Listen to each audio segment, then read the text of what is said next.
Okay, welcome back mga scalper. Another technical analysis for BTC. And wag na nga nating patagalin pa. Daily time frame is nag-close ng red candle, forming inverted pin bar and above average yung volume. Silipin natin yung possible scenario sa lower time frame. So kung makikita natin, BTC is forming ascending triangle.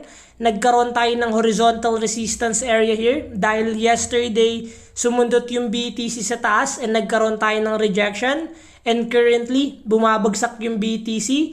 So what we expect sa ganitong scenario, since hindi pa rin binabasag ni BTC yung previous higher low natin as in validation ng uptrend momentum, and currently approaching support and still respected pa rin dahil hindi pa rin nababasag yung support area natin.